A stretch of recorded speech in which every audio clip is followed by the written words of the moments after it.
Je passe sur la fistule anale, la goutte et la gangrène qui l'ont emporté finalement. C'était à lui seul.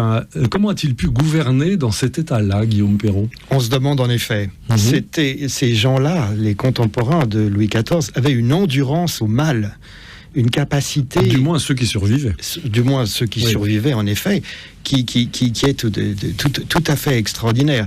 Et par ailleurs, ce qui est frappant chez lui, c'est qu'il n'a pas cherché à dissimuler, pour la plupart du temps, ses infirmités. Oui. Il a voulu mettre en scène son combat victorieux contre la maladie comme un titre de plus de sa légitimité à gouverner. Et c'est ça qui est très frappant. À l'inverse de Georges Pompidou, que par exemple vous mettez en scène dans un autre chapitre de votre livre. Oui, mais les temps avaient changé. Oui.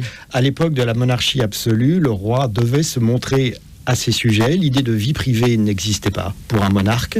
Louis XVI et Marie-Antoinette s'en sont écartés à leur grand préjudice de cette idée. Mais pour les Français de l'époque, il fallait que le roi se montre et ne cache rien de ce qu'il était. Le corps était un sujet politique. Au XXe